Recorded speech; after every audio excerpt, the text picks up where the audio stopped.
Yo, what is going on, people? Welcome to Throw Down Your Questions, episode 171.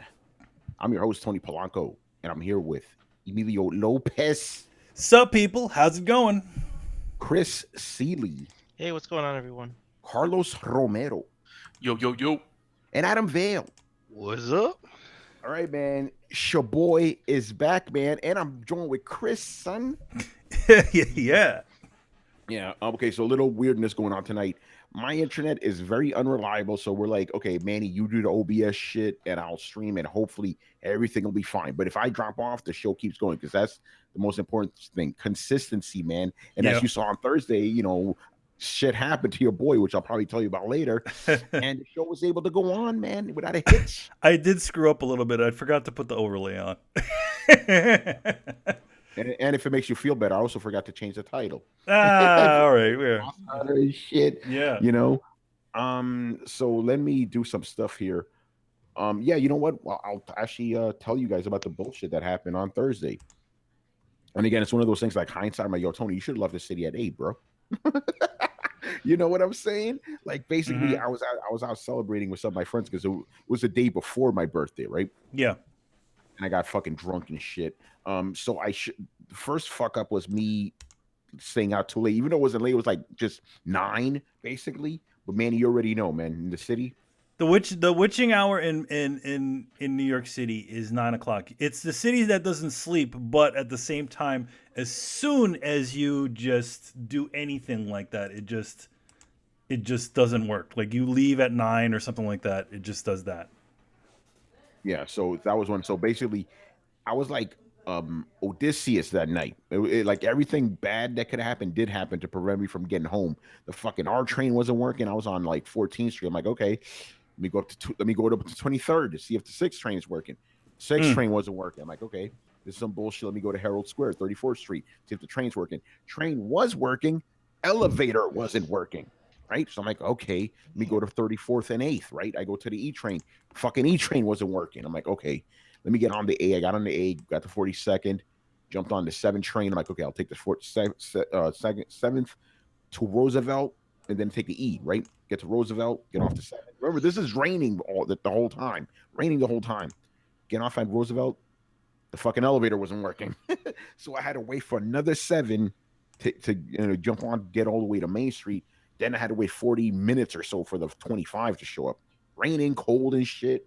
It was like it took me like 5 or 6 hours to go home, and of course I'm drunk during all this. And I didn't realize, Tony, call a fucking Uber, bro. you know. So that's what happened. Like I said, you guys held it down. I heard like the first half of the show, it was good. There is some stuff I want to say about the Xbox stuff. I said it on the stream, but I'll say it again probably at the end of the show. Just waiting for some heads to roll up and shit. Very light on questions, by the way. So Yeah. if you guys want to ask us stuff, please feel free to, man. It's Yes. crazy right now. All right, so let me open everything up here. Yeah, I realized the title's all fucked up. No one's here yet, so let's just get started then.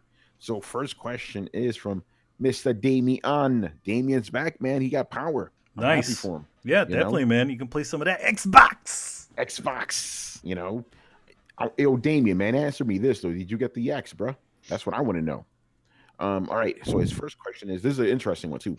Which platform introduced the better new IPs, the PlayStation 3 or the PlayStation 4? Both Sony systems. Which one had the introduced the better IPs? Wow. I you know Before we answer, I will make this disclaimer. It's a good question, great question. I like the question, but it's slightly unfair because the PS4 has not finished yet, and we know that the bombs like hit on PS3 at the end of the life cycle. You Yeah, know, Last of Us and stuff. Last of Us and all that. But anyway, yeah. with that said, what do we? Which one do we think released the better IPs? Wow. That's a hard one. I'm gonna have to go with PlayStation 3. Yeah, I I have go to with go with three. PlayStation 3. That's Last of Us. That's Uncharted. That's quite a bit of big things. It's funny. You just mentioned one studio. What else did they release? That's Because the question is asking introduce like the first like game in a franchise or just like one game, right? Yeah, One like exclusive. a new IP that Sony introduced. A new IP. I mean, yeah. I mean, those are two right there. Those are from Naughty Yeah. Dog. I Motor mean, Storm, I there's remember. also Infamous. You know, from you know, there's also you know, Warhawk. I think I'm gonna go with PS3 on this one. yeah. I'm gonna Yeah. go with PS3. Because I'm trying to think about PS4. I can think of Horizon. I can think of The Order. I'm trying. I can't.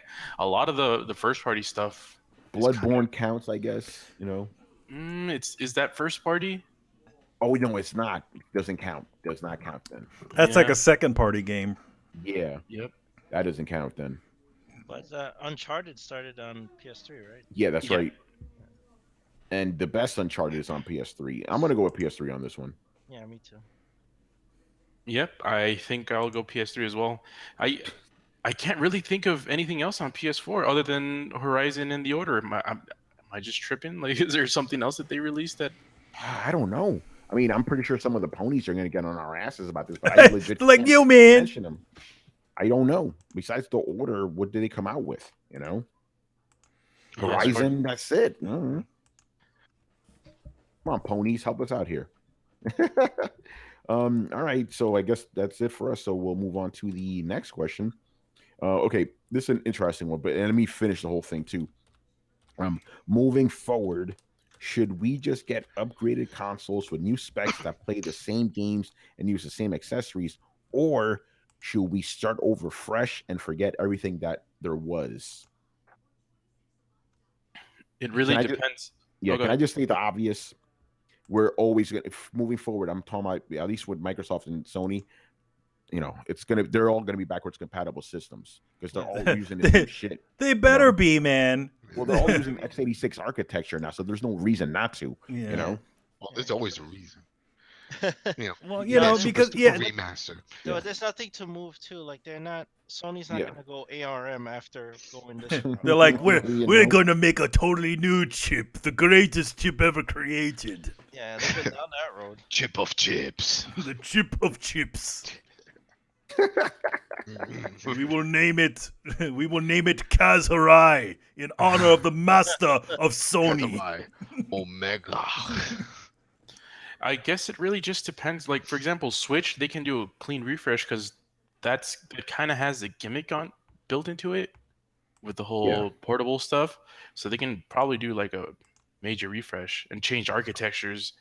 Yeah, as far as Sony and PlayStation, I mean Sony and Microsoft, those pretty much can stay the same thing. They've already kind of sort of went to the way of PC for the most part, and I don't see why they can't just keep continuing just upgrading the hardware and keeping the same standards when it comes to controllers, online infrastructure, and stuff like that. So, yeah, I think for them it's pretty much going to be the status quo, and with just hardware improvements, it's not going to really do anything drastic unless unless Sony decides to do like a tablet or something. Yeah, right. Shit. Yeah, I think it's gonna be just the same thing now. You know. Mhm. Anything else you guys want to add for that, The Chris? Xbox One Z and the PS4 Ultra. Yeah, right. The next systems. The PS Man. Ultra. PS4.5. Ultimate Well, system. Well, we for already know what ultimate PlayStation gamers. 9 looks like, so we just have Yeah, to that's wait. right. It's like an orb. Yep. You know, Mhm. it's thinking. Was that the tagline? for No, it? it's Yeah, man, it was like alive. It was so crazy. no, it wasn't its thinking. Its thinking was an actual. Didn't you like breathe in these spheres or something? Wasn't that it? That weird thing? I'm thinking something else. I don't know. There was But this yeah. commercial with like, yeah, the future PlayStation where you just like have an orb or something. Yeah. And it all started with the PS2. Would you would you guys like to do like a sort of like a new thing with PlayStation and Xbox? No, I want that shit to be backwards compatible. You know, but that's what I mean. Like, what would be considered a new thing? You know, because it's all based off whatever PC's doing.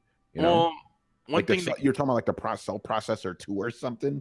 that's a possibility. Another thing is, for example, just completely shut off the previous iterations of their consoles, like as far as when it comes to backwards compatibility. So, or no, I mean forwards compatibility. Because Yeah. do you think like the other consoles would start playing, the old consoles would start playing the new games as well? Nah, that's where the cutoff point is. Then it's not really a generation, is it? No. Like, you know what I'm It's saying? like Like, what we're going through right now with the Xbox X. And yeah, but it's basically like that. Like consoles, future, I see future consoles will be backwards compatible, but current consoles will not be future compatible. Because otherwise, what's the point then? You know? Right. Yeah, I think I think I think that's just the trajectory we're going through right now. Yeah, exactly. And it just makes it easier for the developers if they're all making games on the same hardware. They don't have to think of like 3 different SKUs or whatever. You know what I mean? It's all basically the same shit if you really get down to it. Yeah, but one thing that's going to change, that's definitely going to change, is the name, and people are going to sort of explicitly be like thinking it's something new. Because, I mean, think about it like this: the PS5, when it comes out, it's probably going to be the same improvement on the PS4 Pro that the PS4 Pro was on the OG PlayStation, but it's going to have a different name. Yeah, but the thing is, but the only difference would be that you can't play PS5 games on a PS4 Pro. You know what I mean? Okay. Because remember, the PS4 Pro, I mean, the PS4 to play PS4 Pro quote unquote games, right? But Right. yeah, but when the PS5 comes out, you can't play like Spider-Man 3 or whatever on the Pro. So I think that's okay. Yeah, because that does really kind of shut down people right away. Because I mean, PS4 Pro is what, maybe 3 years away from the PS5, and if it's Yeah, not yeah. forwards compatible, at least for that next generation, it kind of seems like an actual cutoff point of a new start. Well, yeah, the number is the cutoff point. This is the 4 series. Now we got the 5 series because they're gonna make a PS5 Pro. Yeah. Because I mean, I realize that the Xbox One X outsold the PS4 Pro, but the PS4 Pro still sold very well. Lets you know that people will buy these systems. Right. Which is insane to me. Like none of us here really like the idea of iterative consoles, but they sell. So if people like that shit, then who are we to judge? Yeah. Let me see. Look at the chat here. Nobody. What's up, man? Everybody Yeah, still watching Black Panther? Everybody's still watching Black Panther. Yeah. We did get a question about that from all day, so we'll answer that a little bit later. That's a good one.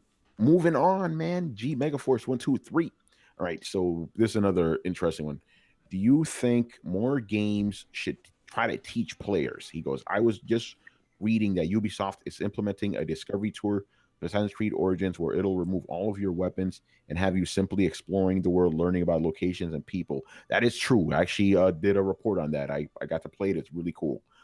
Something I loved about another Ubisoft game was Valiant Hearts' way of presenting collectibles as things that teach you about World War One. When I ask this, I don't mean should games be mainly about teaching, just a part of it in some way, like the previous 2 games mentioned. So he's wondering, should we have more games that have like more educationally type of things in there? Not an educational game, just like, for example, if a game takes place in a historical setting or whatever, like should they have things that teach people about that setting? Oh yeah, oh hell yeah, it definitely should. I mean, especially if you put it into like like in some sort of environment like that. Yeah, definitely.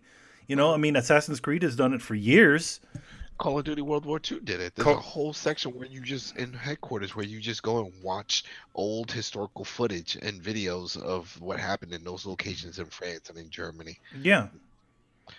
So yeah, I definitely think that it should be done that way because it's, why not give people a little bit of knowledge, especially if you put it in a historic environment like World War I or ancient Egypt or any era that the Assassin's Creed games took place in. Hell yeah, put that in there. Yeah, teach a couple things. Yeah, because my thing is like I know I realize this isn't like true for every studio, but for the Assassin's Creed guys, remember I was actually interviewing these guys. They put a lot of like work into that shit, researching it. So I'm like, yeah, why? If you have so much data about the history that the game takes place in, why not put it in the game? Yeah, why not? And the way they're implementing is actually pretty cool for you guys who don't know. So basically, there's two modes. There's the main game, and then there's the history mode. History mode is the main world or whatever, but you can actually like go to specific hubs, right? And just like a hit, like a tour in a museum, right? Like it'll have like things like okay. Obviously, a history museum doesn't have a compass or whatever, but basically, it has nodes along the way, and when you interact with them, it shows you, like a narrator tells you about them. You get to see a picture and stuff, like basically they're codexes with voiceovers with a really slick National Geographic sounding narrator. You know what I'm saying? It's like Like this is cool. it's like wait, let me set the gain up. Assassin's Creed decided to use this location because they thought it would be the best representation of ancient Egypt. Yeah, well, it's more like back in ancient Egypt they used to mummify their dead by a series. You know what I'm saying? Shit like that. But the mausoleums were created to commemorate the dead and the king, God. Yes, yeah, exactly. That's cool shit. So yeah, why not? If it's a historical game, throw it in there. Obviously, you can't do that with every game. Like, you can have historical shit in Monster Hunter. That shit don't work. You know? But yeah, I'm totally with that. But yeah, but we just talking about educational things in a game, not like Carmen San Diego type shit. This is nothing but an educational game. We ain't Yeah. talking about that. Yeah, I like that question. Good stuff. Um, okay, and this next one is kind of interesting. Why are some people so confused about what's a remaster and what's a remake? Why do people think it has to have Final Fantasy levels of changes to be considered a remake? It's so simple. Shadow of the Colossus is a remake. God of War 3 is a remaster. Yeah, because I've noticed, even some of us do it on the show too. We kind of use the terms interchangeably, but they are very two different things. A remake, you're basically remaking the whole thing from scratch. You maybe you'll use the source code or whatever, but you're doing the whole thing from scratch essentially. A remaster is you're taking everything that was already there and just giving it a nice spit polish. You know, so the difference is very simple. It's just a lot of people don't think about it. Yeah, I agreed. I mean, I think the problem is that people, and we've done, like you said, we've done this too, is conflate the two terms. So when you use just interchangeably, some people just say remaster for everything, right? Or Yeah, just say remake for everything. Even if it's like or Resident Evil 5 coming to PS4, that's a remaster, right? That's not a remake. They just took yeah, that same shit, put new textures in there and put it on, you know? Um, same thing. I don't know. Does see Last of Us kind of use a confusing term? Didn't it say remaster when it went from PS2 to PS4? It did. But it's not. yeah. But it is a remaster, isn't it? Oh no, you're right. It is. See, I'm already confused. See, yeah. It was specifically called Last of Us Remastered. Yeah, With the That 60 frame stuff like Yeah, that. see, that's a great example of a remaster, right? right. And then a great example of a remake is Secret of Mana. They Yes. completely redid that shit. Yeah. Also, Final Fantasy 7 does count. Yeah, It's done from scratch. yeah. From the Well, ground that's up. what So. but that's the other part of his question. He says, why do people think it needs to be on the level of Final Fantasy 7? It doesn't. Look at Shadow Colossus. That's a remake, but it's a very subtle type of remake. They're trying their best to emulate the original. You know what I mean? In terms of like tone or whatever. Final Fantasy 7, it's like, yeah, we're just doing all that shit up. Yeah. You Yeah, know? Shadow of the Colossus kind of in that gray area of remake and remaster because like it does use the original source code. The Yeah, developers told us so like that's not completely a remake, but they do kind of I mean, if you compare both of those games, it's night and day. Crash exactly. Bandicoot is a remake because then they lose the code. Yeah, I think they did. So everything is new. But yeah, no, there's definitely differences and stuff, and there's variations of how much you remade it. And then obviously some remasters are better than others too, you know. Oh, absolutely. Yeah. Anybody else want to jump in on that? That's a pretty straightforward answer. The question is like, some people are stupid. I'll just leave it at that. Some people are fucking dumb. All right. So next question from Mr. Black Metal Gamer. Okay, so this is an interesting one. I wish Brian was here for this one. All right. Why do we pay to play online on consoles and where does the money go? So let's answer the first part. why do we pay online on consoles? PC don't do it. Why do we do it on consoles? They We say can it's to blame keep the Microsoft servers for running. that They're one. hosting a lot of that Yeah, bro. stuff. Yeah, blame Microsoft. They started that shit. By the way, quick shout out to Ralph Reliquias, who gave us $2, man. Appreciate Okay. that. Thanks, Ralph. All right, go ahead, guys. Answer your question. Yeah, Adam, you were talking before. Yeah, no, it's because they're hosting a lot of that stuff. They're hosting the content, they're keeping the servers, they're using it to maintain the servers. Whenever you hear of these crashes or DDoS attacks, it's to pay those people to work on those issues. So it's like it's an added expense. Either way, they were going to try to figure out a way to incorporate the funds to pay for these people. Because remember, that infrastructure wasn't there before. So it was like, all right, well, now we have this, and we want to keep some, the system up 24/7. We need a whole new infrastructure for it. So we need to get money from somewhere, and then that's where the subscription goes. So that's where that's happening. I will say though, a lot of the servers on multiplayer games are hosted by the companies who sell those games. I Like wish for it was example, like that. We like wouldn't have issues. like yeah, like if you play 2K19, the basketball game from 2K, they host the servers where we play on. So is Madden, so is fucking Destiny. Capcom games. Yeah, Destiny. Mhm. Those are hosted by Activision. So yeah, I think they honestly, most of the online like infrastructure, it's just plain ass revenue. I think that Microsoft makes most of their money off of online subscriptions, and but yeah, we pay for. Oh, are we answering the second part? Oh yeah, we're let's fully finish with the first one. Then we're gonna get into where does that money go? Unless you guys want to just jump into it now. Fucking Black Metal Gamer, by the way, he asked 2 questions. He really asked 4 this week. He's slick like that. But yeah, okay. So yeah, where does the money go? I think we kind of answered that though with the servers and shit. But you're right. Every company does that shit individually though. Yeah, and they all figure out ways of trying to get money out of the consumer, and Yeah, can that's we it. just say the reason we pay for online on consoles is because we let it happen? Yeah, Yeah. we They did let tried it to do happen. that shit on PC. Those PC guys were not having that shit. They said, "Fuck you. We ain't paying shit." You know? Yeah, I played over 1,000 hours of Heroes of the Storm, and I haven't paid a dime in anything. You know? The only time where you do get that stuff is in MMOs. Yeah, the $15 a month and shit. Yeah, you But like that for was example, like WoW. Like that's the only one that still does that, right? there There's a few that still do that. KOTOR did it. Well, No, I not mean that. KOTOR. The Old Republic did it. Yeah, but that's like old news like Path of Exile. You don't have to pay anything. Like most games follow that model where it's free to What's the play one with with stuff. the planes, the ships and stuff? World World of of Tanks. Warships. All the tanks. World of Eve, Tanks. Yeah, Eve, Eve. Eve Eve, Online. Oh, oh, EVE Eve Online. Online. Yeah. Yeah, Eve Yep. Online does it. So Yeah, but that's the real reason. It's like because they can get away with it. That's why. But yeah, like where does it go? Does it go into servers or does it go into like, like how? And what my question is, what cut do they get? You know, like do the companies get a cut of this, or is it just go straight to I Sony, think no, straight to I don't. But Microsoft? people don't understand. It's like even when we get those Plus games, they have to pay those devs for putting their game as free. For that month. I'm sure some of that money goes to paying that cost. Yeah, I think so too. But I don't think that let's say for example, you buy Madden and you're playing Madden online, but the only way you can play it is by paying for Xbox Live or PSN. That subscription money is I'm pretty sure zero of it goes to EA for people to play Madden on them. Yeah,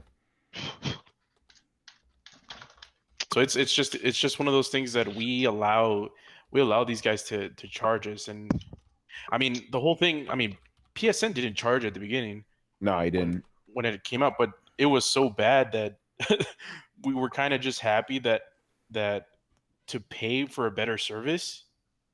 So they kind of, I wouldn't call it blackmail, but they Yeah.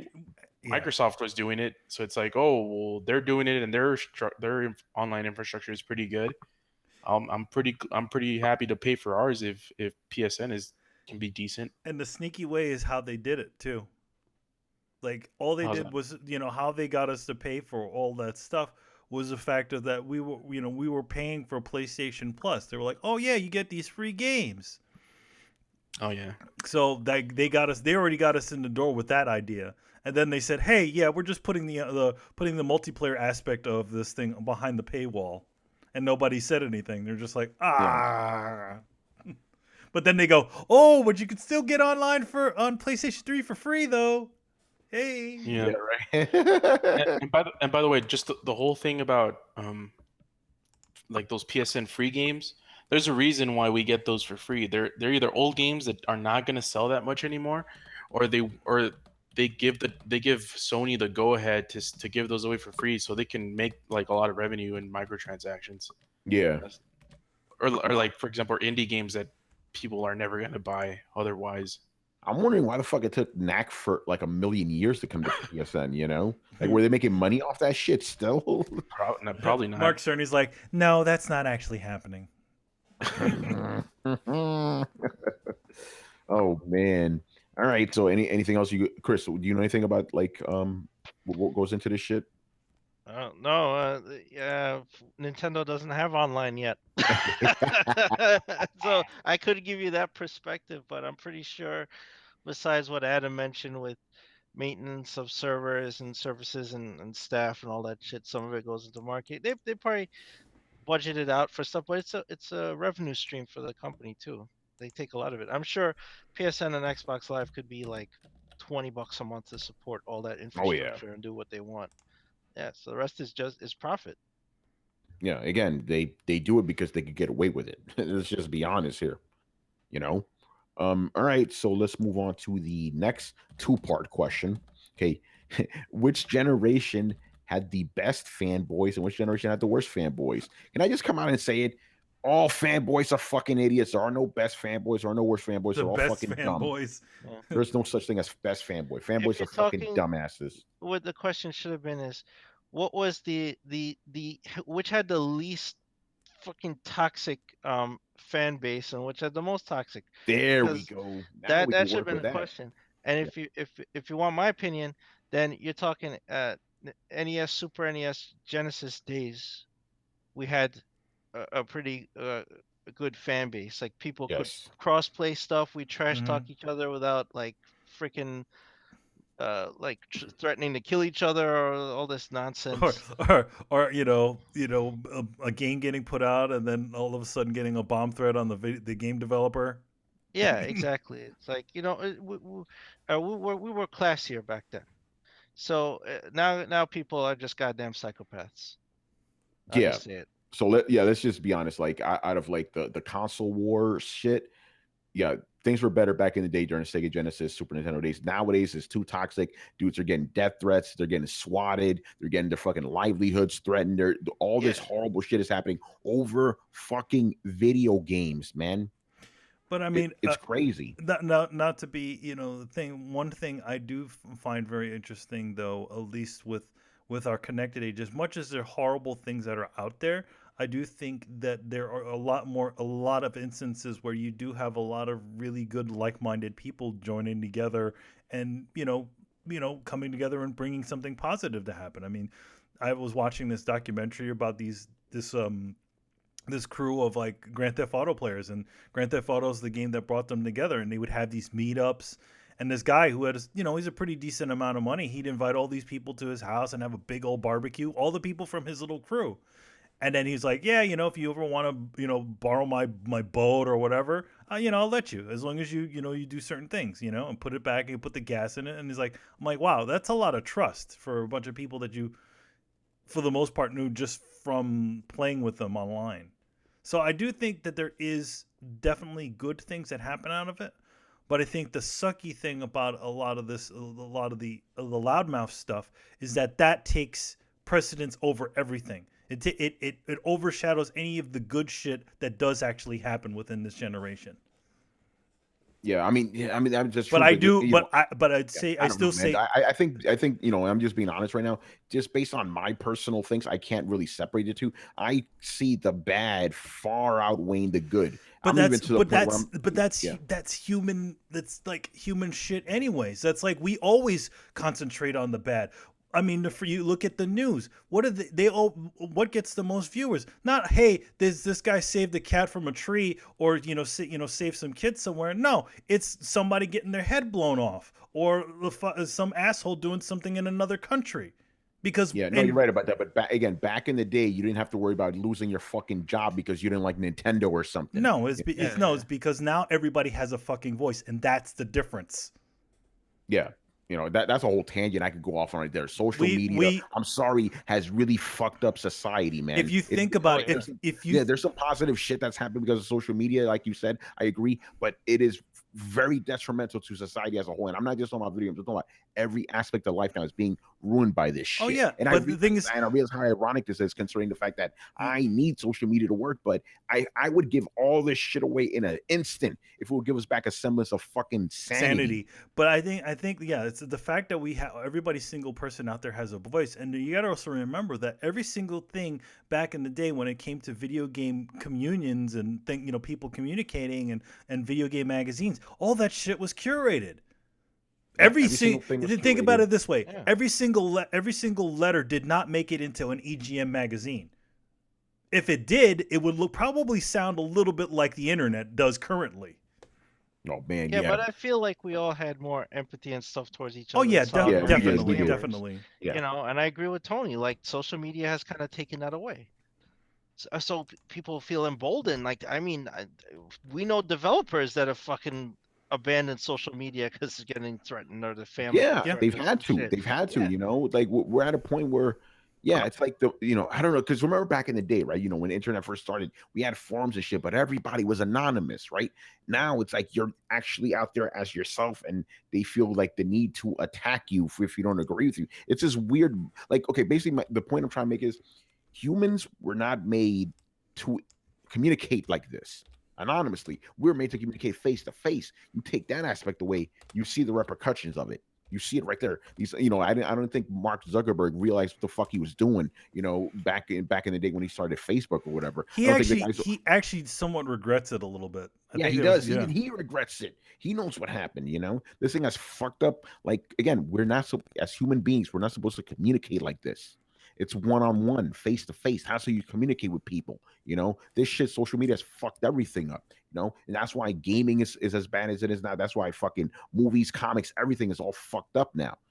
Because back in the day, you would have basically. Okay, I'm going to use me as an example, right? When I said that shit about the lobsters, right? Imagine you take 10 people, right? And we're all in a room together. And I say, fuck lobsters, they're food. Who gives a shit? Somebody will go, oh, yeah, you know what? I'm going to boil you and eat you. You know what's going to happen? The other 9 people are going to, yo, what the fuck is wrong with you, man? Yeah, maybe he said something stupid, but you shouldn't be saying that shit in the first place. That is gone now. If you say something crazy, you know what you're going to have? You're going to have people encouraging you and egging you on and trying to outdo you, That's what the fuck going on now. Now you have people that were once separated, crazy people that were once separated from each other, getting together and thinking that their insane views are normal, That hence Tumblr. Tumblr's a perfect example, man. You look at because it essentially once you have those people, like-minded people together, it turns into something along the lines of justification.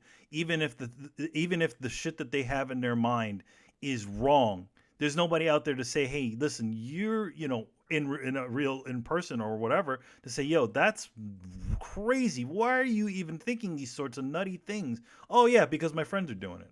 That's pretty much what it is. Exactly. You have these kind of mob. You kind of have these mobs that people will just mob up on somebody just because they have a different point of view. Yeah, and their explicit goal is not to disagree with them, but to utterly destroy them. It's not good enough. Like, oh, you didn't like Black Panther? Okay, that's cool. No, you're a fucking whatever expletive you want to throw at them, and we need to kill you. We need to destroy your entire life. That's not how people are supposed to be, man. Well, the thing is, again, you said it before. It's the fact that you're not saying that to a person. You're just saying it in the air. It's just all going out there because there's nobody there. As a society, we would have checks and balances. People go, no, that's wrong. You don't do that. We would have morals and shit. That doesn't exist anymore. I do think it does exist, but I think also a lot of it is just that the crazy nut jobs out there are also tend to be the loudest. You know, Yeah, no, you're I 100% definitely. right about I that, mean, Mike. we know this even from just video gaming in general. There are people out there that enjoy these sorts of things and they just go about their day. You know what I mean? And those are the majority. The only thing is that they're not. There's those people who actually have sense in them aren't saying anything because they're too busy playing fucking games. Yeah, I mean, if you're not on social media, you're probably living a pretty good life. You know, you're not aware of all this bullshit. But the thing is, all this shit that happens on social media trickles over down into entertainment. Even if you want to escape it, it's gonna come get you anyway. You know, it's fucking I, crazy, man. I mean, that's how I kind of felt a little bit with Facebook, but then I just got off of it, and I'm like, my life is so much better now because of it. Oh, I did to the same thing. I don't update So, Facebook. Yeah, I so don't. I'm like, I don't. I only the only time only thing for Facebook, I just post like stuff that I just write something every so often. But for the most part, in general, I don't. I just let kind of everybody else, all of my other things, kind of update it. Like, you know, if I'm working for a company, a lot of times they'll link me to it, or you know, put me into the thing, and what fills my Facebook. But yeah, like posting yeah, pictures and stuff like that. I'm not into like digital vanity like that. You know. Yeah, I yeah, stopped going to Facebook because it was just stupid. Like I'm just gonna say this, and we'll move on. After the election, some people's fucking heads exploded, and they were just not normal sins. So I'm like, yeah, I'm done with this. I'm not dealing with this nonsense. man, You know? I left Facebook in 2009. Yeah, just see, you were ahead of the curve, son. Yeah. Let's just be real here. All right, man. Where the fuck are we? Oh yeah, okay. So all day digital, man. So his question is, this is a very timely question too.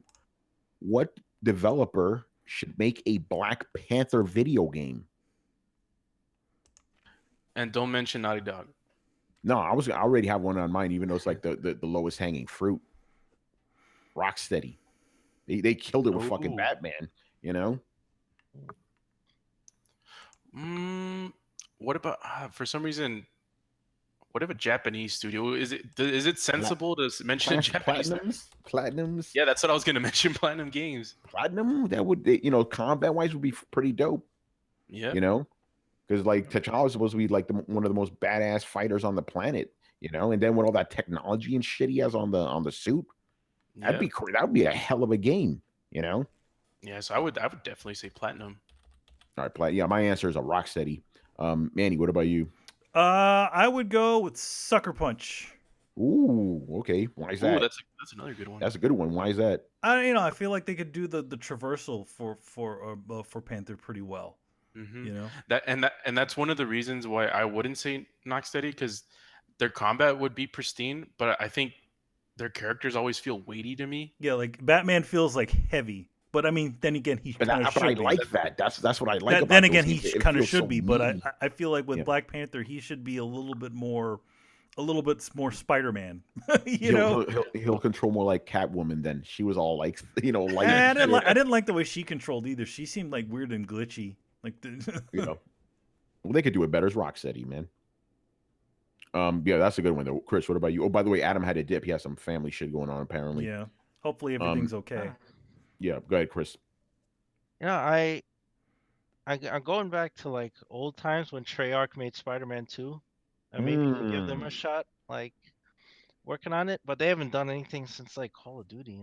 I don't know. It's tough, like because like Rocksteady's a great answer. I think they would do the best job because they've made pretty much the best freaking superhero game we've had Exactly. ever.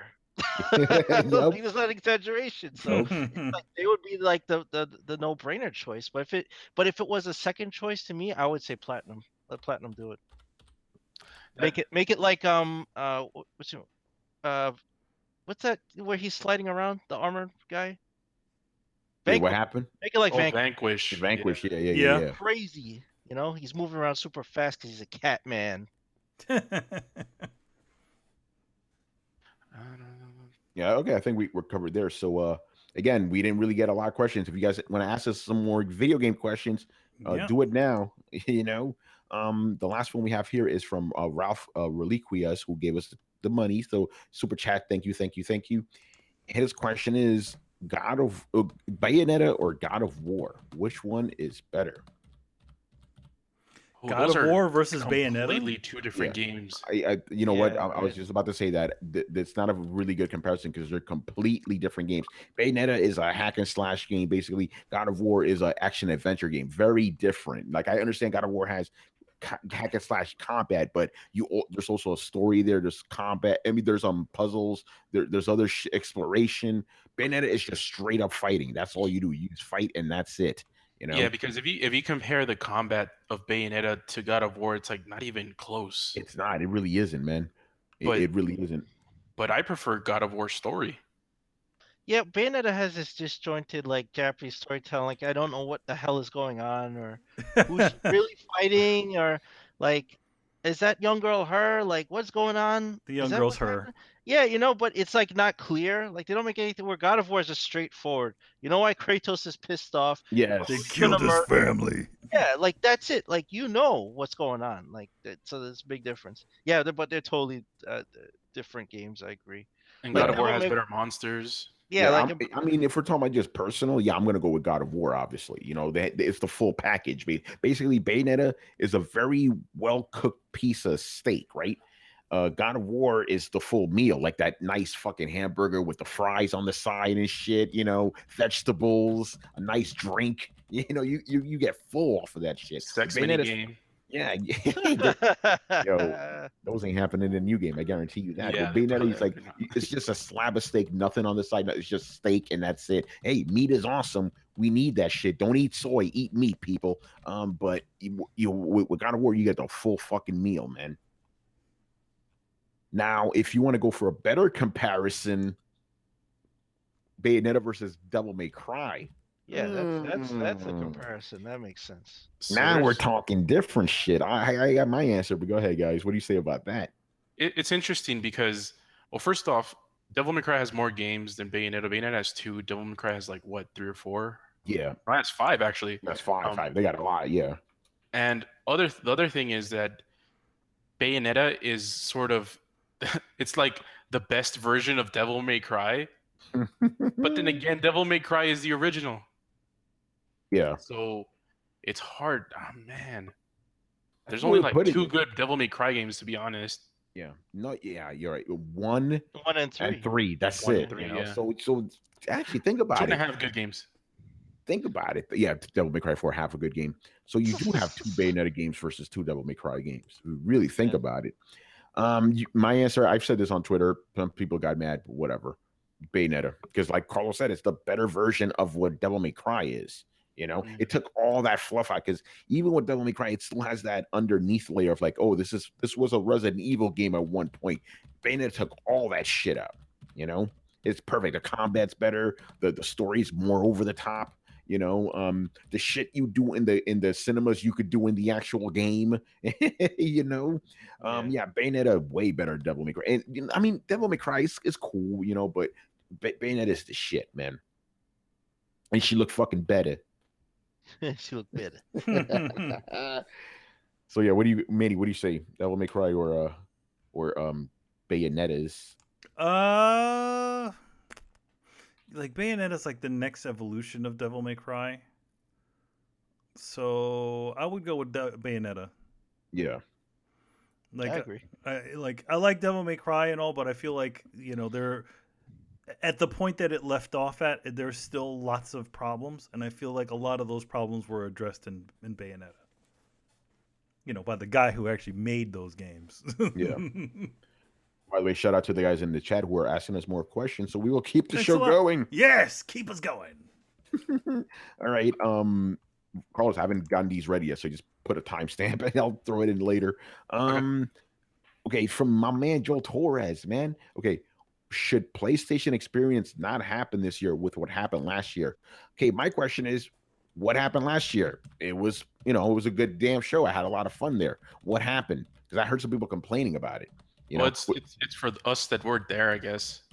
But okay, for you guys who weren't there, how was this year different than last year? Last year, 2 years ago, there was Yeah, that's right. there 2 was years ago more. now. That's There was right. there's like more announcements this year. It's kind of like a sit down and talk with the developers. Oh yeah, that's right. They did do that shit. So they did. They weren't. Most of the reveals were made in the Paris Game Show.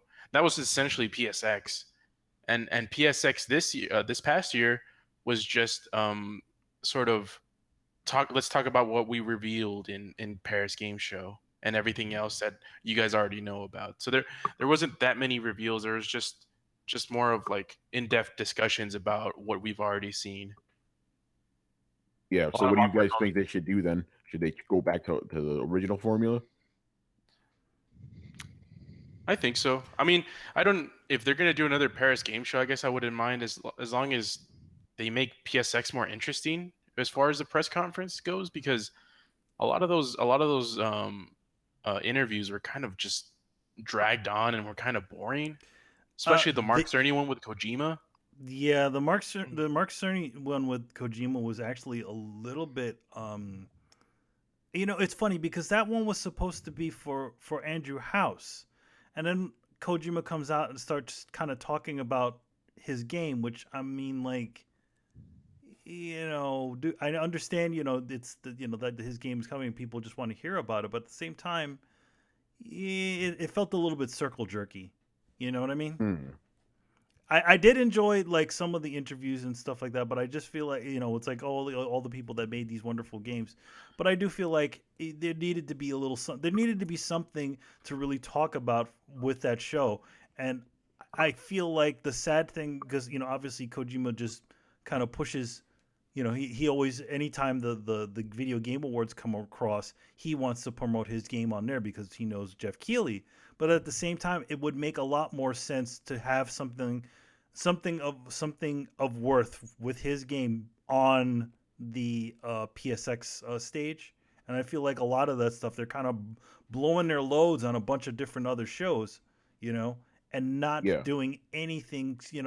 I mean, obviously it's the show is just more of a fan show, but let's just to say like even at PAX there are things that are not that aren't on other shows and they get specifically shown at a PAX. You know what I mean? And I feel like there should be something like that too, like something like at the PlayStation experience that's like, okay, that's cool. We're along the ride. We were there when X something happened. Yeah, because I mean, a lot of what PSX did this last year is something that happens sort of during the show of any other trade show. Like, for example, Mm-hmm. E3 or PSX is like, oh, we're after the press conference, we're gonna have interviews with these developers and just in their own separate little things, right? So that thing happens already.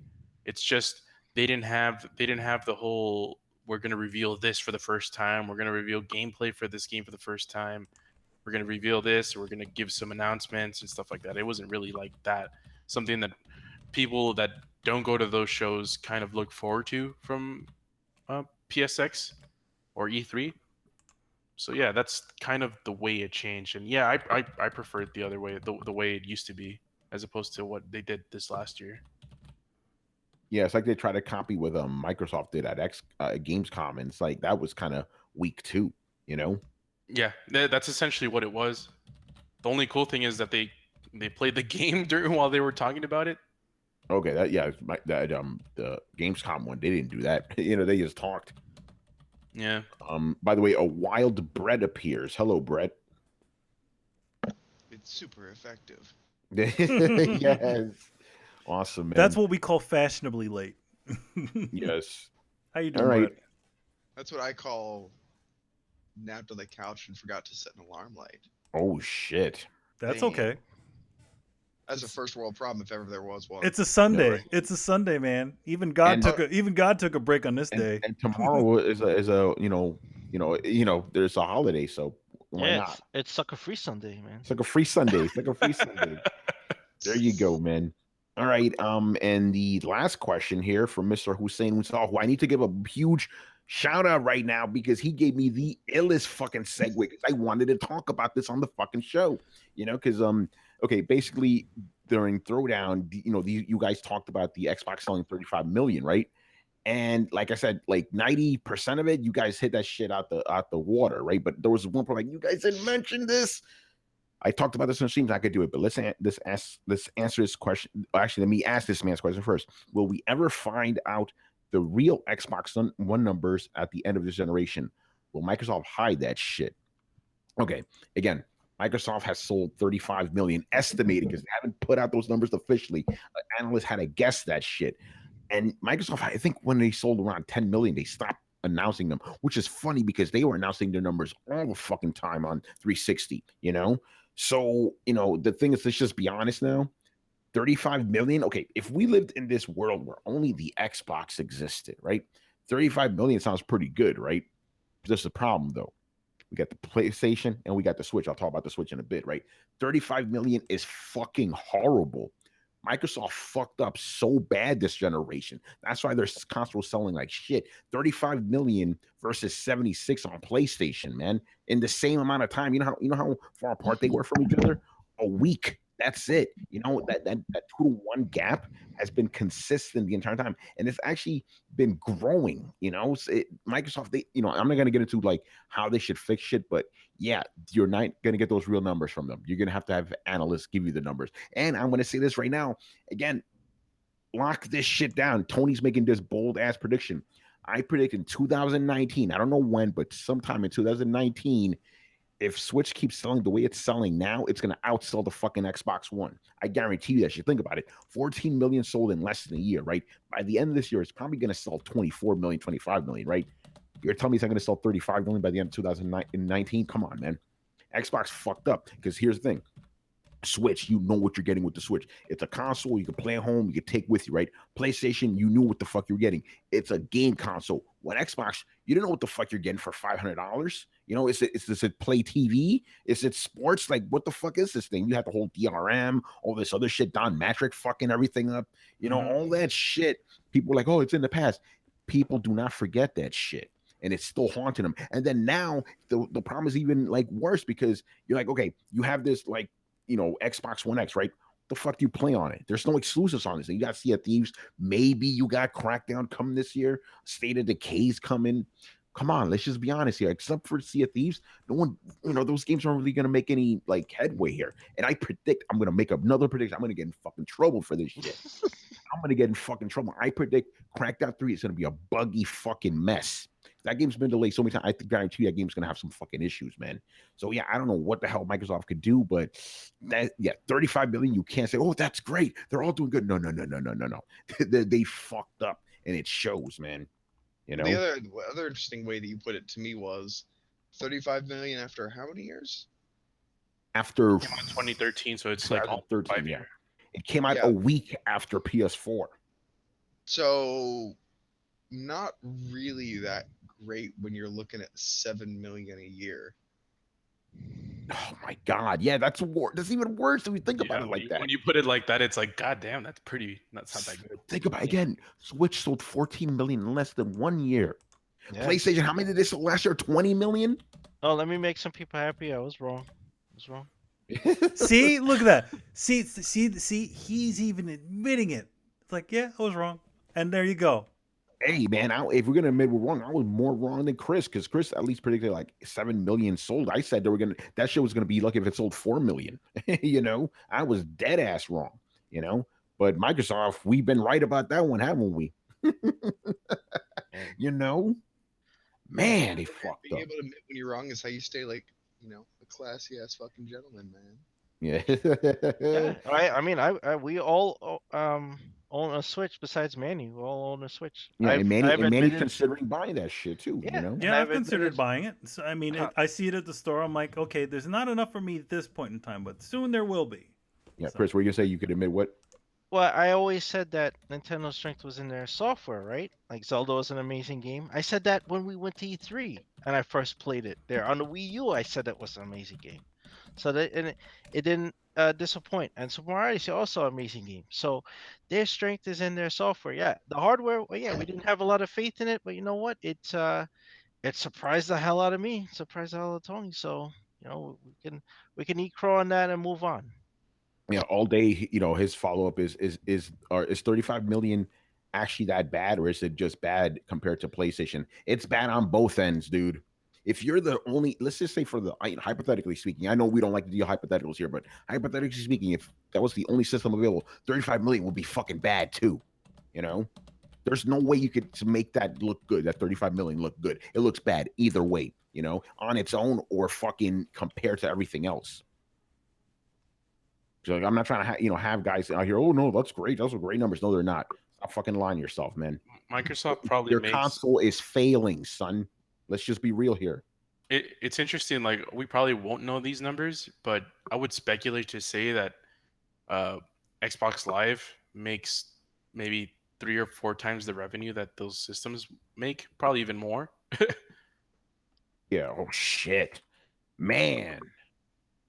I don't know, Microsoft. I don't fucking know, man. Hey, PUBG was a win though. PUBG was a win. How many did it sold out? Like 3 million on Xbox. That's really good. That is Yep. good. So I'll give them that. But man, Well, can I put this a little bit more embarrassingly in perspective too? yes. PUBG, everybody's favorite buggy, weird game that invented. So, in August, PUBG was being praised because 2 months before, or within 2 months of it being released on early access, not released to the full public, but it's early access release, in 2 months surpassed 7 million. Fuck. So an unfinished game that released on digital download only at this point in 2 months passed up the amount of Xboxes sold in a year. That's just Granted, Xbox does literally cost 100 times more than PUBG, but your point stands. not 100 times, but no, I'm just trying to compare that to how fast the rest of the market is moving. It's tough putting that into context because it's a generational thing. It's essentially an appliance. But it also does other stuff. So what would be a good analog to even measure this against? Man. It's not like you can tell how many, dishwashers or refrigerators, because you generally buy one more than that. If you go by like cell phone numbers, something that has a little bit shorter lifespan, then ooh, like, so if you're talking about, like, you compare it to the number of dryers sold, yeah, but that's not bad. 7 million in a year, maybe, I guess, isn't bad. Even though, even for dryers, I'd be like, you only sold 7 million this year, Kenmore. But that's something you buy every 25 or 30 years. You take something like your phone, where you upgrade it every 3 years, and you tell me, like, oh, well, you only sold 7 million of this kind of phone. So I tell you, holy shit, those are bad phone sales. So it lands somewhere in there. So nowhere is that really impressive. Yeah. No, you're 100% right. Those numbers are not impressive at all. Either way you slice it, they're bad. Those numbers are not impressive sales numbers for anything. Even things that you buy conservatively only once or twice a lifetime. And that's the big thing that gets me, is when I feel like there are more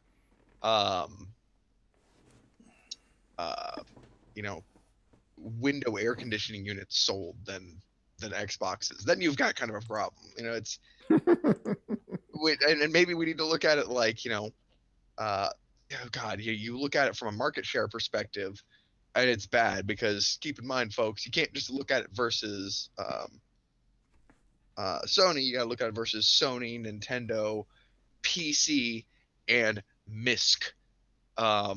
Your Ouya's, if you will. Yeah.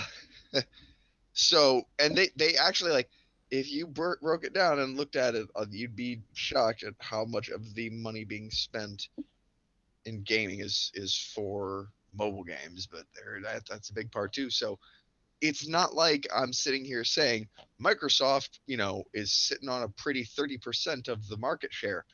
No, they're sitting on like 17. Damn, son.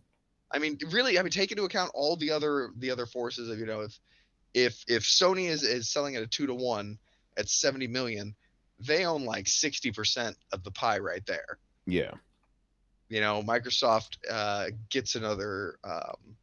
No, they probably own half, 40 maybe. Microsoft has about 20. Nintendo has about 10. And the rest is probably made up of mobile games and miscellaneous bullshit. Damn, man. Yeah, when you put in that perspective, man, paints a bad picture. Either way, there's no way you could shine that turd. Like we're 7 million a year sounds impressive. Like maybe a game selling that many in a year. I don't know, man. I don't know. Maybe if you're like 7 million. I kicked 7 million babies last year. Like that. Shit. Okay, that's impressive. Or I punched. Yo, that's a lot of babies kicked. Hobos. Wow. Wow, man. Yeah, shit. Exactly. So, fanboys, don't plosh up that turd because that stinks like shit. Now, okay, maybe I just feel like I'm probably say this to the fanboys. Remember, this shit shifts so heavily between generations that what seems set in stone now, it's Nintendo pulled themselves out of a death spiral. Most of us who have been around long enough have been, the reason we're not big brand loyalists is because we've been around long enough to be brand loyalists to one company and then to their competitor and then back to the first company and then to a third party. And this is all after a first party or a first company from our childhood ruined us. Like our innocence is long since washed away, and we don't believe in that shit anymore. Yeah, man. Fuck Nintendo. But we've been there. And so I don't think any of us are like, yeah, like right now what we're saying is, yeah, currently I play a Sony machine until they fuck up or don't give me enough of what I'm looking for to convince me to go back to their competitors after they pissed me off about a decade ago. It's you think that everyone's like, yeah, Sony, but like, it's like your ex-girlfriend that you broke up with cheating on you for is like doing a really good job, and she was really sweet and cooked you dinner, and you came home and she had a present for you, and you're telling your friend this, and they're like, yeah, dude, this is still the same bitch that cheated on you then like 10 years ago. Oh, things are different. That's Sony. That is who Sony is. This is still the Sony that told me to get another job. So as much as these stick around, that's a double-edged sword because we're always going to remember how shitty Sony was as well. So if Microsoft comes back next generation and be like, here's a clearly better deal that is clearly more geared to gamers, they can pull an underdog card. So it's when you've, taped the blood spraying out of your forehead because we've talked shit on the Xbox now. Like, just remember, this isn't a death sentence for, gaming or the company or anything. Like, it's they're hopefully going to be okay. They ought to be having some real hard questions and answers in the boardroom right now, but they should be fine as long as they don't double down and try and make another Connect. Oh man, but yeah, I think that's the point to take away from that is Microsoft is, the Xbox is pretty much done this generation, but there's hope for the next generation. There is hope for the next generation, but this one they're done. That Xbox One moniker needs to go. It needs to be Xbox something else, man, because the one is done. Yeah, I mean, all Microsoft can do now is try really hard to push the end of this generation, and that makes me wonder: do you guys think that they're gonna do that? Gonna do what? What? Push for the rollover of the generation. I mean, They have to. They don't have a choice. The Xbox One cannot sell anymore. That's it. That thing is done. Well, okay, and this is interesting though, because you remember how the first Xbox got such a huge jump on PlayStation by coming out earlier, and it captured so much of the large market share. So combined with that past success, combined with a very heavy motive to want to reset the generations again, feels like Microsoft should and probably will be in the next couple of years pushing for the rollover. And I think Sony is kind of sitting sitting pretty right now, and I don't know if they have their PlayStation 5 in development really. So The they've had the room, PlayStation. They've the had the rumor PlayStation 5. they've yeah, been playing around with stuff, yeah, but I guess what I'm saying is, if Microsoft stood up today and went, God damn it! All right, fine. We need the next generation to happen now. Get our guys on it and let's get it out. Yeah, but I don't think they would have. It would show they haven't learned anything because what titles are they going to put on this next yeah, generation system? exactly. You know, that's the Yeah, problem. That's the problem plaguing this one. it's like, what's the point of starting early if you're not gonna show anything, showcase your console? I mean, that's the same issue I had with the X. They didn't really showcase it that well. It's like, what? I just want an enhanced version of Gears. I mean, that's why I could play it on my PC for that. You Um, know, but yeah, man. Like, if they, to me, Microsoft needs more. It's not. It's less of a strategic ploy with releasing a console early. It's more about changing the philosophy of how they work. They need, yeah, like I mentioned on the last show. It's like people still consider Final Fantasy and Metal Gear as games you only play on PlayStation for a lot of people. Like, PlayStation box is the Final Fantasy box, or is the Metal Gear box. But for Microsoft, you only got those three titles, Forza, Gears, and Halo, that you could count on to be there for you. But they can't really they haven't really sold their console as a machine for anything. They're trying to do it with PUBG right now. yeah. Um, so they need more titles that people will sort of look forward to, and there's not that many currently. Also, the Xbox Bro Gamer thing not aging well. Oh Like the whole Yeah. like extreme Mountain Dew, Doritos, fuck yeah, shootings in the face, it has big muscles. Like that is getting really not just old, but laughably old. Like you guys remember G.I. Joe Extreme? Like Yeah, I that's remember gonna that. be that's gonna be the reaction when they go back to be like Xbox's old marketing. They're like, oh man, like who the fuck were we marketing to? Well, remember when that thing came out in the year 2000, right? That was like the height of like X. Everything had a fucking X in it. You know, extreme. You know, you couldn't even spell it with the EX. It had to be extreme. You know. Well, that's what I'm saying. Do you think they've ever really outgrown that? No, they haven't. I'm just gonna be honest right now. I know I'm like casting a wide brush here, but a lot of Xbox fan base is made up of those bro gamers. You know, let's just And be Uh, real well, here. and Currently, Microsoft yeah, is but good. last gen they had a large, bigger net of gamers, and I don't think they serviced them well. Because I mean, uh, Mass Effect. Most people played Mass Effect on the 360. Most people played Dragon Age on the 360. Most people played, Bioshock on the 360. Yeah, no, you're right about that. But here's the thing, right? Like, and that's actually a great point. 360 did broaden up the Xbox audience, but now this generation they went back to the old Xbox audience. You know, like yeah, extreme hardcore, pounding Mountain Dew and pounding bitches. You know that type of shit.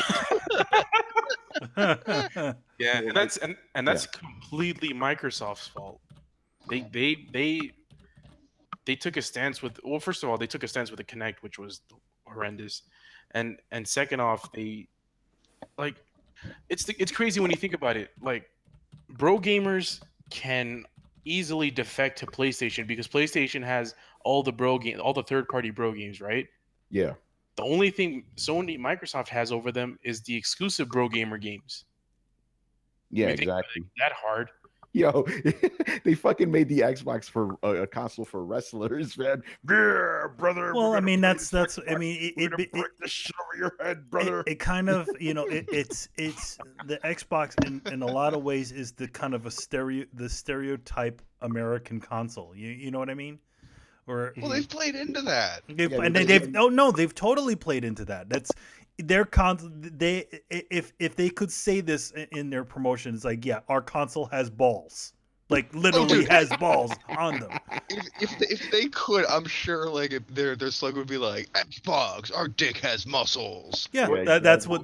that's what it at least No initially was. soy boys allowed. You know, And shit like I don't Exactly. know. I don't know if you guys from New York understand this or have ever seen this, but like when you live over, like, sort of in non-huge densely populated areas, people have their like trucks, right? They drive their trucks, and some people put like fucking balls on their Oh, I've back seen of their them. We've trucks. seen them. Yeah. Yeah. So that's Me and essentially Chris what they had a did to the neighbor that had Xbox. them on his Oh, truck. Yeah, Manny had a Confederate guy living as his neighbor one time. And him and Chris was like, Yeah. what? Where'd this dude come from? Yeah, so Yeah, it's like, Xbox. Yeah, it's hard for well, them to I shake mean, that. yeah, And here's the funny thing, Manny, you and I talked about this on the show before. Xbox originally did not actually start like that. no, they When didn't. when Halo dropped, everything changed. Yes, You know? and that's also the section because if you remember, I can't remember the guy, the director of the games division at Microsoft and Xbox then, but that guy, he was effectively a video game connoisseur. He wanted to get as many people on that console as possible. Which if you look at the original Xbox, there is a crazy amount of things like Blue Dragon. There's all kinds of crazy games that he was looking to push on there. But then what On the happened? 360, right? Yeah, no, on the original Xbox. Blue Blue Dragon Dragon was was 360. Blue 360, but still, like even when he was first started doing that stuff, that's what he tried to kind of push toward. Dude, when But- Xbox first but he started, said- for like that first year, it was effectively a Dreamcast too. Yeah, it lot was of a those Sega Dreamcast games too, were and he on was that trying shit. to get as many people on there as possible. But then what Those are happened the is that days. with the success of Halo, all Microsoft internally was caring about is looking for more games that were Halo like, you know, and that's what began what began the fall, and that's why you don't see as many really, with the exception of Gears of War, any of those sorts of like different sorts of games, and it's always the same line of stuff. It effectively established itself as the gamer's console, and I think even one of the ways it did that is like PlayStation at the time, like you couldn't play 4 players. For those of you youngins out there that remember, we used to have to walk uphill in the snow both ways to get a special adapter if you wanted to play a basketball game, because that's the only game that lets you play more than two players. But over on Microsoft's side, they're like, hey man, you want to hang out with 3 of your friends and play Halo? Cool, that's cool. Microsoft used to be the cool uncle, man. Like, and that's why Yeah. a lot of us, jumped ship, and it folded in all of the lost souls that Dreamcast had left behind. So, and originally the launch game lineup was drastically different than what you get from Xbox these days. There was a lot of different variety because they didn't have their I want to say it was like they were still kind of feeling the identity of a Dreamcast 2, and even, which is hilarious, I watched a documentary about this, but essentially the Sega kind of wanted the Xbox to be the Dreamcast 2, essentially pulling over a lot of their more popular games, like Jet Grind Radio and all those other games, as well as even to the point of designing their arcade board, the arcade board after after the Dreamcast, after the Xbox. So all of their games could instantly be ported to the original Xbox. So I feel like I wish that they kind of stuck with that sort of line, and like, in other words, not just resting on the Halo, the Halo force, and literally just kind of still going out there and trying to find unique things to kind of say to people. And I feel like we've been feeling that ever since. Because if you think about it, like even with the 360, everybody has wonderful memories of it, but how many actual the only reason why it did as well as it was is because they were the first guys out of the market. They had all the games that you wanted to play, and the fact is, yeah, it's like every single game that you wanted to play was on there before PlayStation 3. Well, there was a lot of reasons. Like, But the thing is that it was but then like I feel like they saw that these smaller titles, I mean, some of these other titles were not making making the amount of money that they felt that they should, because hey, I got the guy who made Final Fantasy making this game. Well, whatever. Well, I mean, the 360. I mean, and the three. I'll let everyone know. 360 was my console of choice. Oh, or yeah. my preferred console of that generation. It had a lot of things going for it. So first, yeah, what you mentioned, it was a year early. It came out a year earlier than the PlayStation. It was kind of the first sort of HD console, even though the original Xbox kind of did that too. It was cheap. It was $100 cheaper Yep.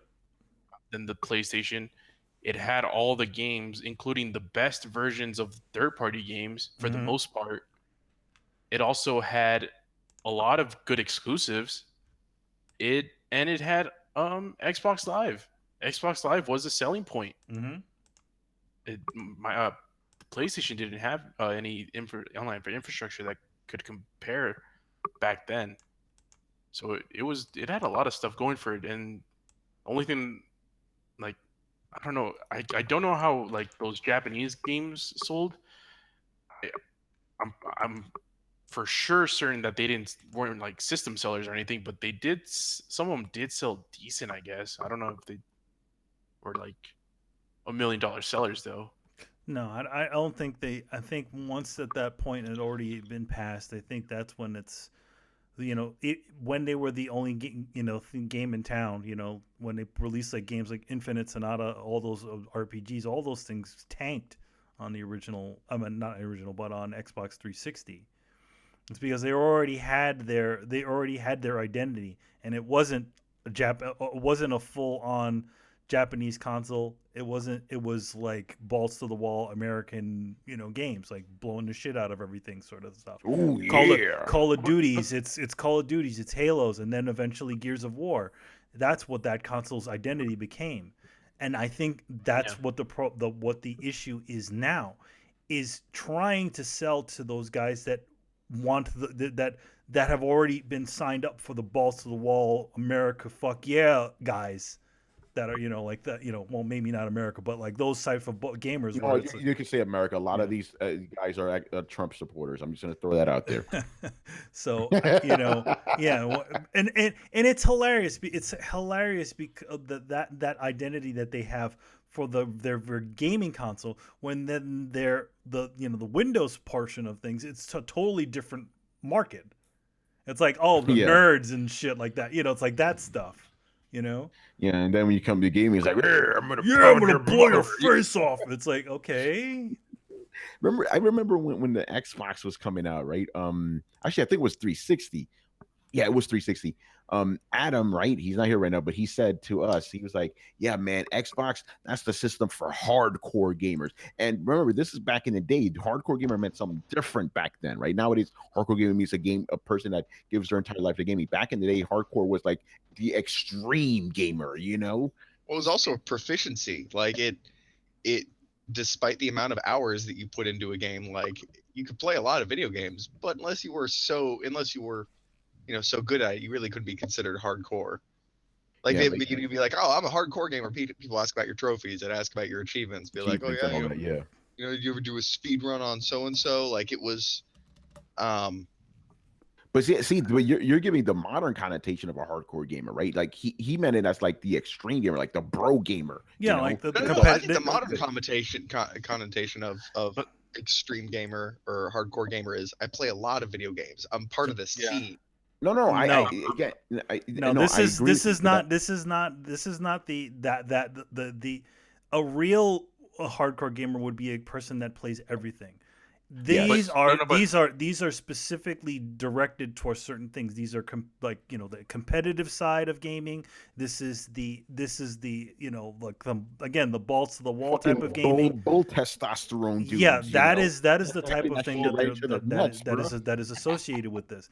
And again, it's difficult as hell trying to sell the guy that says, "I want to blow the shit out of everything."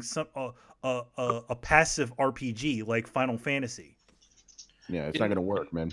And I agree with Brett here. I don't think that definition has changed over the last few generations. I mean, what Adam thinks it means. I think a lot of us think differently. I No, mean, because he Adam Yeah, is a self-proclaimed bro yeah. gamer. The thing is, like, basically, if Adam was using modern terminology, he would say this system is for bro gamers. That's what he meant. Yeah, but he would. then. Yeah, but again, But back in the bro day, gamer didn't exist back they then, didn't. so he Yeah, called it hardcore yeah, gamer. and this game is for you the know? hardcore. It's like those guys that just want to blow the.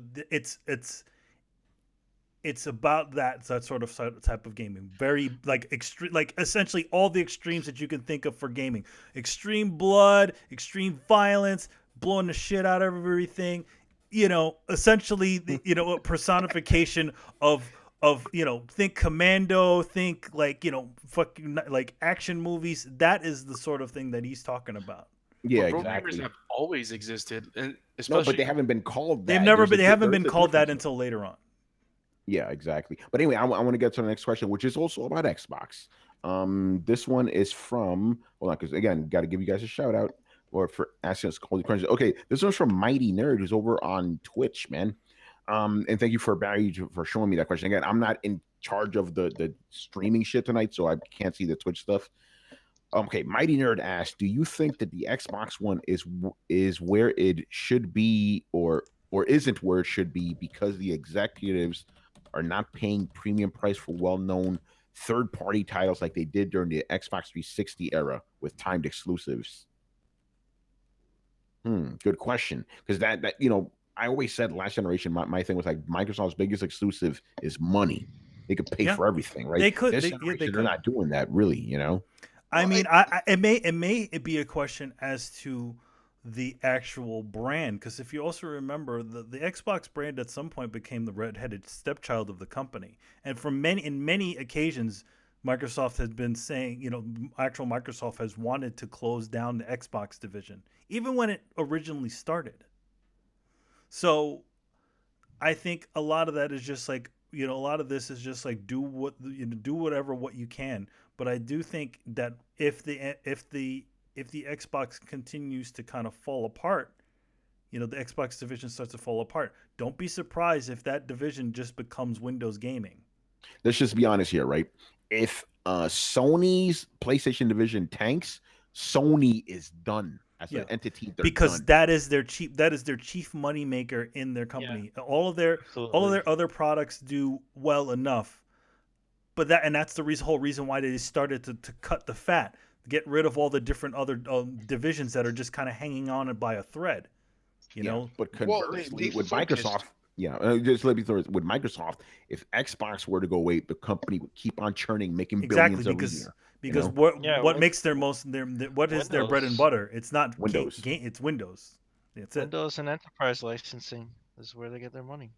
And that shows a lot of motivation. I mean, I don't think it's that all of Sony's other divisions withered and died on the vine so that they focused on their PlayStation as much as their PlayStation division was highly profitable, and so they sank a lot of money and resources.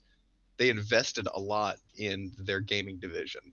They kind of doubled down on, okay, we're making a system and we're going to do the, and we're going to put our top minds on this. Sorry, TV guys, like, and so they doubled down on being a video game console manufacturer. Microsoft has never really donated or given that kind of resources to its video game division or that kind of importance. I don't think so. I think that says a lot and explains a lot about their behavior, at least. In that Sony's like, yeah, we're gonna double down and do the best we can because we're putting all of our eggs in this basket, whereas Microsoft has always kind of refused to do so. Their Yeah, I their agree goal with has that. been try to pull you into their ecosystem so they can get more money from you in different places. They don't want to be focused just in video games No, Well, they because don't. there's less tools there to take money from you. even now, I feel like they put less eggs in this basket than last gen. You You know, know, I mean, Mhm. look how many games Phil Spencer canceled in a row, right? How many things did he cancel? He killed a deal with Platinum for the Dragon Scalebound. Scalebound. He closed the studio that makes Fable. He killed something else too. So I mean, but you need titles at that time. You need titles. Like, why was this the priority to like? I mean, even if Platinum was fucking up, he could have renegotiated something. He was pissed Yeah, or something. I feel like they it was probably I know he was just kind of cleaning. It definitely felt like Phil was cleaning house, but I felt like if even though it was Phil just cleaning house on these sorts of games, I feel like they should have still released with them whatever they were. You know what I mean? I mean, Because especially that Fable was almost done. Fable, yeah, Fable was literally almost done. It's like why are we just dropping this at the force? Is it because the game wasn't doing something that you specifically felt that it needed to do? I mean, the thing is that it's been so long for a Fable game. Like, people were pretty hungry with that. I mean, granted, I know that a Fable game probably wouldn't do as amazingly as they wanted, but why are they constant? Why would if this is the case, why would they be looking constantly be looking for games to be like, do incredibly? Like, again, Sony has their cornerstone titles, and then they have games like Gravity Rush, which Well, okay.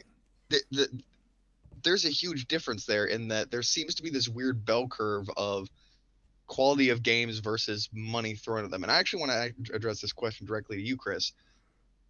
Am I wrong in thinking that it is possible to make a just stellar game with a small but talented team? Or are there just a couple of people who have managed to do that have given that impression? No, it's possible, but there's things that need to happen. Like there's guarantees that need to happen with to ensure the factor of that game's success. And one of those things is too many cooks in the kitchen, because oftentimes you get those small teams, and what happens is an executive will get in there and decide to start art directing or whatever the game.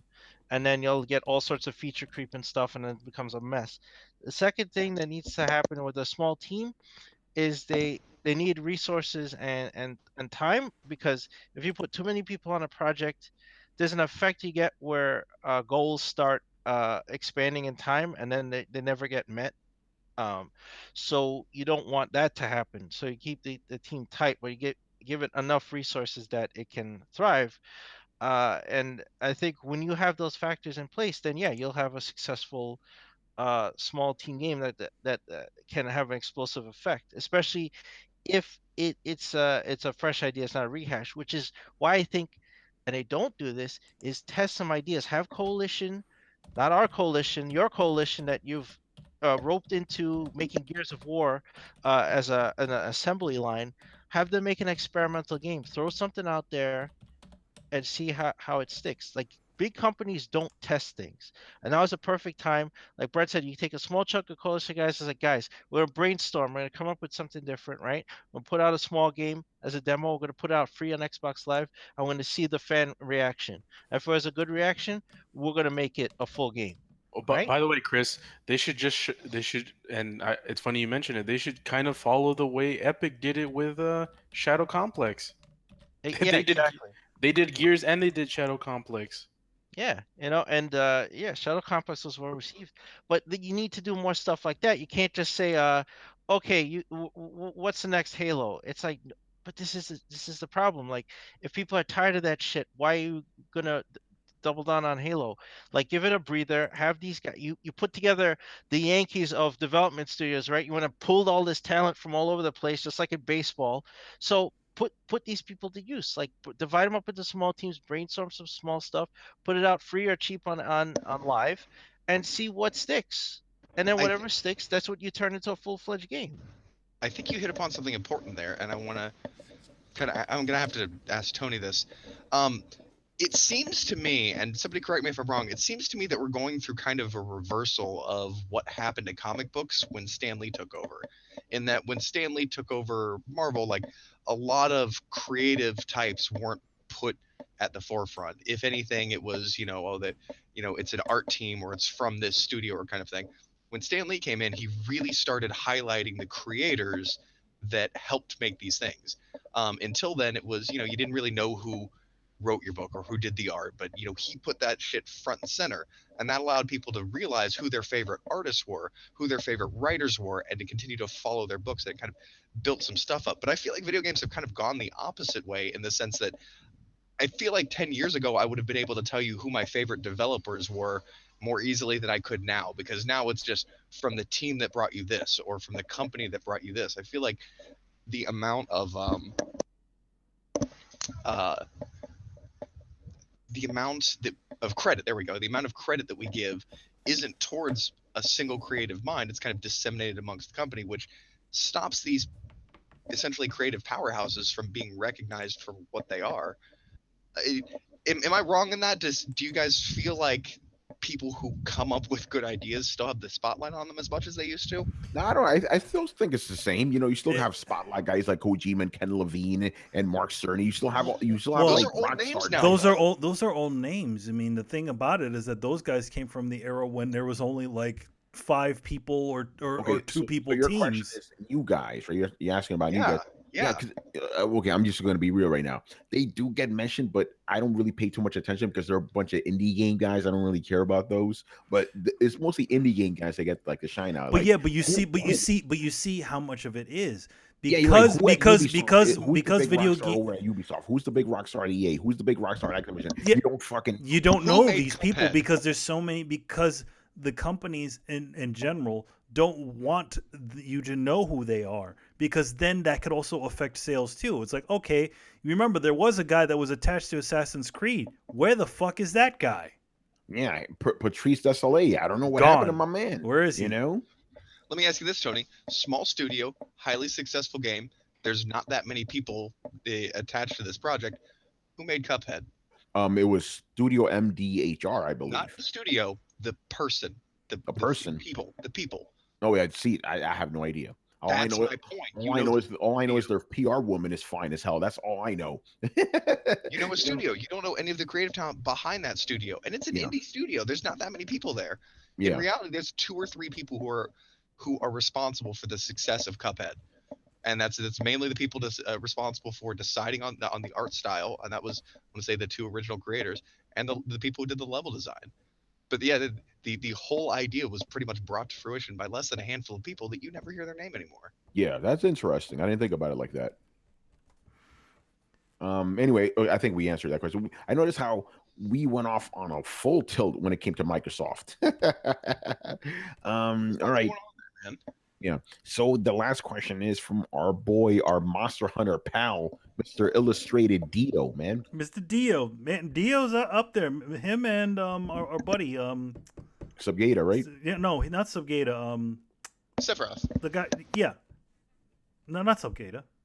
Isaac. Isaac, Isaac. yes, Isaac. Those two, man, they're like level 70 and 65. Yeah. Hey man, hey, I just hit 60 today though, man. Don't count your boy out, you Yo, know. man. Anyway, so his question is, and Chris, I want you to answer this one first. How long will it take Nintendo to get the 3DS XL games on Switch? How long will it take? Well, I depends what you're talking about. I don't think many of them will come to the Switch. Yeah, I guess let me reword it. Will Nintendo put 3DS games on Switch? It's possible, but I think very few because some of them really rely on a second screen to work. Yeah. You'd have to do some redevelopment on them. If they're about turning over games in an expedient manner, you can't just take those games and throw them on a Switch. There's no way because you'd have to rethink it like how it works. Now I know some people will point to like, oh, The World Ends With You came out like, yeah, but they already figured it out to put it on an iPad, and they just took that version, right? So you need to rethink the entire game, especially if it really relies on a second screen. Like a lot of the Pokemon games, even now, Sun and Moon, and the new whatever Sun Plus, Moon Plus, whatever the next one is, they rely on a second screen to interact with your Pokemon and manage your items in your backpack and all this shit.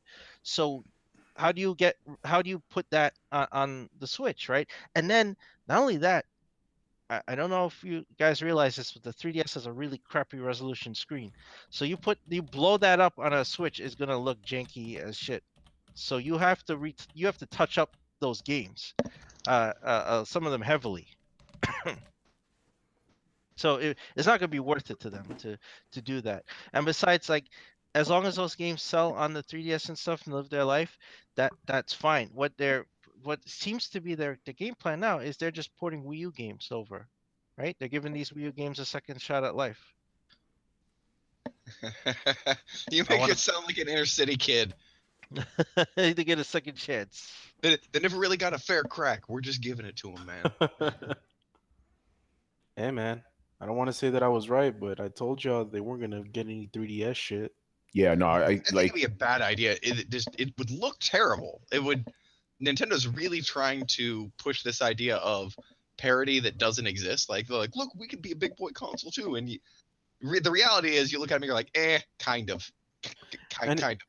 and it's not only the back catalog of the 3DS. It's sort of like all these new titles that are coming out. Like those aren't like there's 3DS is still a viable system for Nintendo. They're gonna live with this shit for maybe a few more years, man.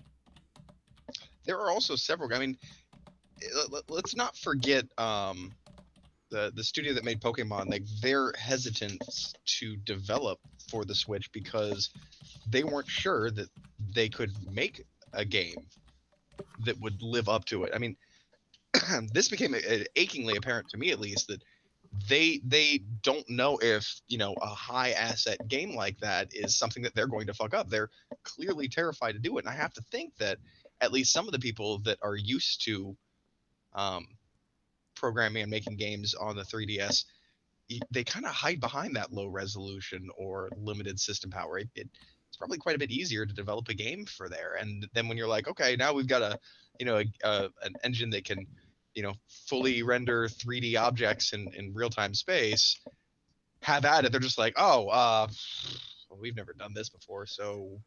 Well, it seems like they're like I agree with that, but it seems that they were pushing the boundaries of 3DS. Like, I played Sun and Moon on my original 3DS, and it runs like crap because that whole like 3D, like 3/4 view panoramic stuff, like it really is meant to run on the XL.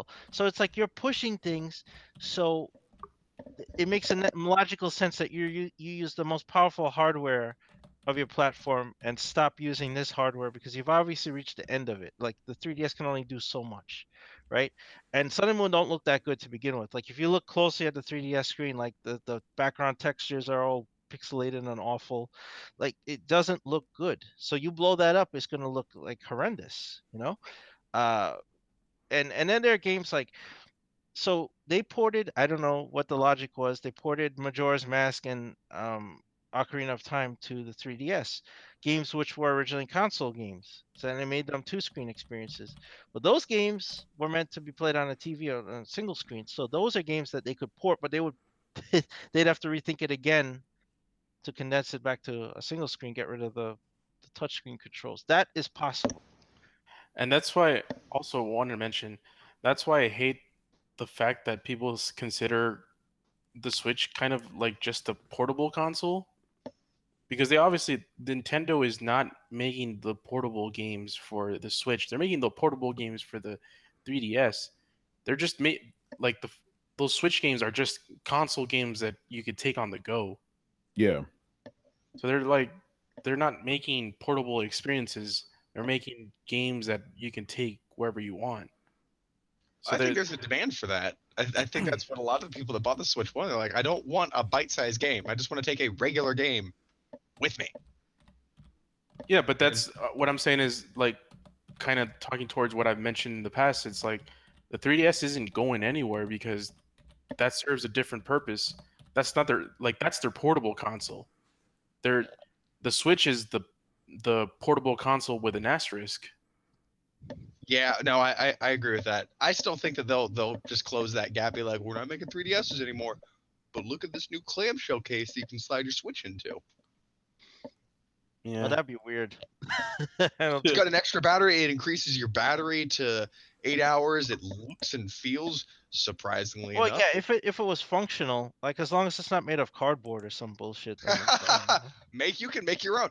No, I imagine them making a thing that looks like a big clamshell DS kind of deal, and it'll probably have, you know, like a little bit of a hollow recess for the thumbsticks. And so basically, what you'll do is you just kind of take off your controllers, slide into this thing, re-slide your controllers back in. You've got a big clamshell DS, and that would take care of a lot of the problems they have, both battery life.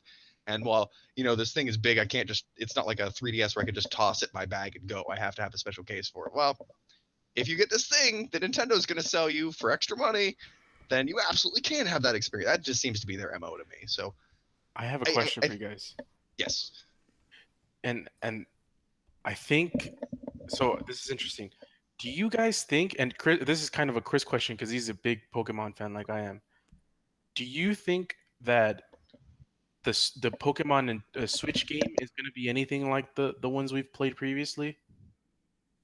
Uh, yes and no. I think it'll be 80%. Like it'll follow the formula because that's what has worked. Yeah. For Pokemon.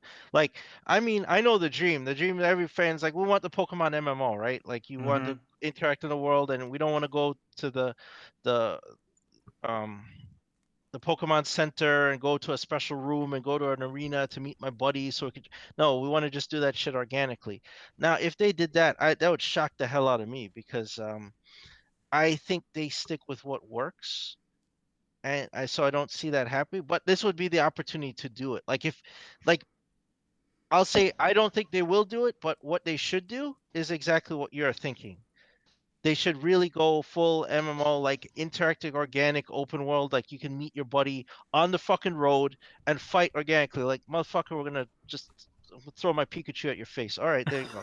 And that's it. That's what we want, right? But like Yeah. that hasn't happened yet. But that's what they should do. They should push that.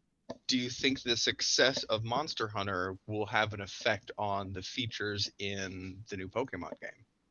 That No. Nintendo has a tough time looking at outside influence and research for that. Like another company would, like that's why I always was impressed with guys like Hideo Kojima, because he would look outside of things and go, "Hey, look what this guy did, and look what look what Bioshock did, look what this did," in terms of storytelling, whatever.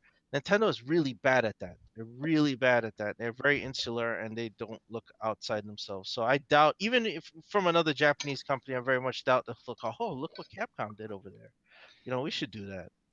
It's a shame because the kind of limited Fantasy Star kind of setup, like you can jump in with up to 4 your friends in like an instanced kind of thing, like that would actually work really well for Pokemon if they didn't want to do the full MMO. Because I'm like Chris, they're not going to give us the hey, what's up? You see another guy like creeping through the tall grass trying to catch a Pokemon or something. Like I don't think they're going to give that to us either. But I can still, I guess, partially hope for a Fantasy Star kind of setup where maybe I can jump into a small lobby where in this town 3 or 4 other people are fighting, and maybe like Monster Hunter there could be like an SOS kind of thing where you could then match make on time. Like you don't have to have a populated player lobby, because let's be honest, I don't think that they're going to do that on the Switch. I don't think that's going to be entirely Right. possible. I mean, like the ideas, the ideas there are plentiful because you can kind of see it. Like you like to take your Switch out, right? So imagine you were playing in your shop, and then somebody had their Switch outside on the sidewalk, and then they showed up on your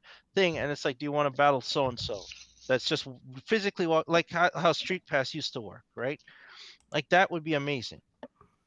Like they could do God, something like I'm that. suddenly just thinking about that. Just walking up to somebody like, "What's up, man? You got a Rattata in there? Think you're big shit, huh?" Yeah, and or you trade, or you're like, yo, I really want that thing, and I have this, and you just trade right there, right on the street. Sort of like the illusion that Pokemon Go kind of gave us. Yeah, Pokemon Go was a complete fucking sham, but Well, now that's Nintendo what it does have a should have history done. of Yeah, accidentally selling us things that we want, or selling us things that we want, and then turning around and being like, "Oh, okay, so the thing that we gave them was not what they wanted, but the thing that they thought they were getting was what they want." Like maybe they looked at Pokemon Go and went, "Oh, okay, so that's what people, that's the story of the Switch. It's what they thought the Wii U was going to be." So Nintendo is good at being like, "Oh, that the reason this was successful was because we lied to everybody and deceive them. Like maybe we should actually do that thing that they thought that we were going to do." yeah, but you'd have to take that, but not add to the extent that Go did it, because Go was just running on your phone and you take your phone everywhere. Whereas the Switch, you could take key features like that. Like I don't want them to put in a thing so people are taking their Switch to a freaking cemetery because they can pick up a ghost Pokemon. That's kind of weird. Well, you wouldn't need to do that if like that was just a weird way to kind of connect people and get them out. Like they wanted people, and that's the weird thing. It's like Pokemon's viral. It's mimetic. The more people you see out doing it, the more you feel like you're missing out on a party. Like even after Pokemon Go was clearly like this, just okay, there's never going to be a battling or anything or any kind of training. This is literally just a go out and explore kind of thing. Like even after that, I still saw so many people doing it. There was this weird reaction of like, I feel like I should be doing this too. And then sense would overcome me. Like, no, this isn't the Pokemon game I want. It's not going to be the Pokemon game I want. But it's hard fighting that knee-jerk reaction, man. Yeah, I mean they have to find the happy middle ground. Also, no two-screen experience. So how do you manage that kind of micro RPG that it is, and manage all your items and all that stuff in a single screen? So that's the interesting challenge for them, and that's the challenge that they've been given because when they teased before that they were new Pokemon game coming out and everybody was excited and salivating, and every zealot was like jerking off, and then they came out with a Pokemon. pocket tournament, and it's like, ooh. Ooh, blue balls right there. And then they got E3. They're like, forgiveness, please. And then they just decide to make a full game. Yeah, they're not making this because they want to or because they love you. They're making this because they're like, oh shit, people were expecting this and we didn't deliver it. Yeah. Oh yeah. That seems to me that I love that that's Nintendo's MO. Like, inadvertently get people excited about a project that you're not working on because you've communicated what you are working on so poorly. Have your actual project be a miserable failure, and then turn around and be like, okay, so we're just gonna do that thing that you thought we were doing. Well, and that's just one of the things that kind of leaned toward our logic when we were deciding why the Switch wasn't going to do that well. And we're seeing it right now that they didn't really have a clear vision of what this console was going to display. We don't have a clear vision of Smash or Pokemon or anything. Like the big titles we know we're getting. So it's just interesting to see where it's going to go. And if honestly, if it does, if it's just essentially like a 3DS Pokemon style on the Switch screen, I don't know if that's going to be like underwhelming for a lot of people. There is a certain high watermark that people have come to expect. They're like this, and anything that falls short of that is going to piss people off. I gotta say, like, even if Nintendo doesn't care, Monster Hunter changed the game.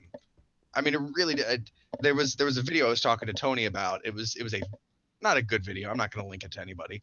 Not talking shit if anybody's seen this, but it had a bit in it where the two characters were playing Monster Hunter, and a Rathian hit them so bad they flew out of the PS4 and landed on the floor next to a Switch, to which they reacted in horror by screaming and running from the Switch back up the bookcase into the PS4. It was a cute little thing and it was funny. The biggest takeaway I took away from that is, oh my god, they're right. Monster Hunter, Nintendo totally missed their chance. Nintendo could have been the first one to take a Monster Hunter game and kind of make it into more of a real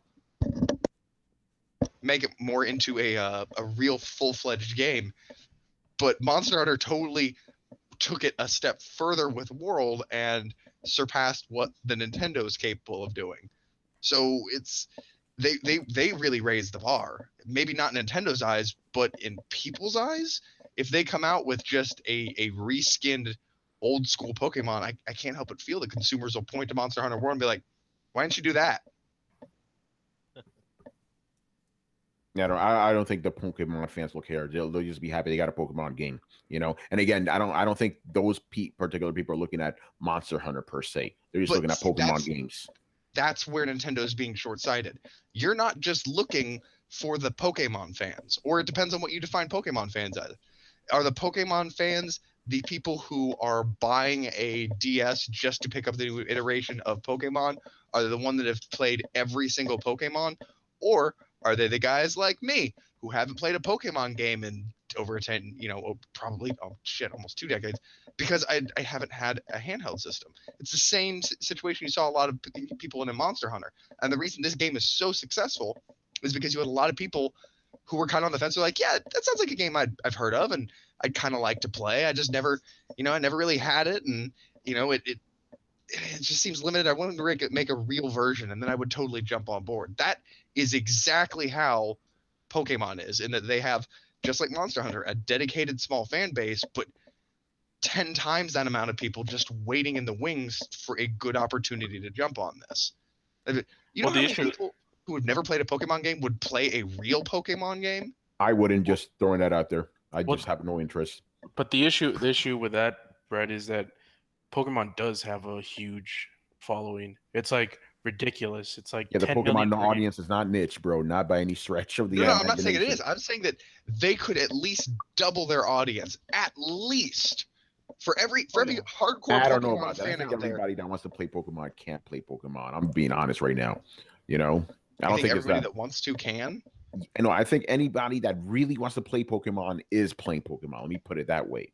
You know, Oh no, I have to argue with that. I know at least 5 people that would immediately jump on a real Pokemon game, and none of them own. well, that's if we're gonna argue conjecture, I don't know anybody that would play a Pokemon game that is just waiting for the perfect Pokemon game. I don't know a single person like that. Every Pokemon fan that I know plays fucking Pokemon wherever the hell they could play it. You know. You don't know people that be like, yeah, I'd give that shit a shot if they actually made a real game. Nope. I don't know anyone like that. So we're gonna argue our conjectures, which one is better. You know what I'm saying? That's kind of On Brett's defense, Tony, though, wasn't that Monster Hunter for you?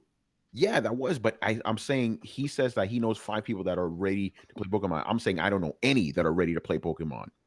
So whose No, conjecture? not that are sitting there. Whose conjecture is more correct? So it's kind of a pointless argument. That's the thing I'm trying to say here. You know, just because you know people that are willing to play this, I mean that's the case for everybody. You know, but I've known a shit ton of people that are ready to play Monster Hunter. You know. I'm just saying that I think the brand has outgrown the core audience, that it is a household name. This isn't some obscure game that only people with a Nintendo or a Game Boy have or have heard of. This is something. Look at Pokemon Go, man. So you're telling me by that logic, the only people that should have been playing Pokemon Go would be people that were already interested in Pokemon. I'm pretty sure most of the players on Pokemon Go were Pokemon players. Remember, Pokemon games sold a shit ton. Yeah, but if we looked at the numbers of the highest user base of Pokemon Go, that wouldn't be larger than the sales the highest number of sales copies of Pokemon sold. Oh yeah. Because obviously on a mobile game you don't have to pay for shit. But I guarantee you, most of those people be like, I don't want to play this shit on a handheld. I don't care. You know, they're happy just playing this shit on their phone and that's it. So yeah, I don't really see any like. Obviously, there's room for the franchise to grow, but I don't think it's going to grow on the level of Monster Hunter because I don't see a lot of people. Like basically, like I said, I see it as if you are into Pokemon, you're already playing Pokemon. You're not waiting for them to make a perfect Pokemon for you. You're already playing that shit. But you could have said the same thing for Monster Hunter. So where But did all you this can't extra because player base Monster come Hunter from? is, dude.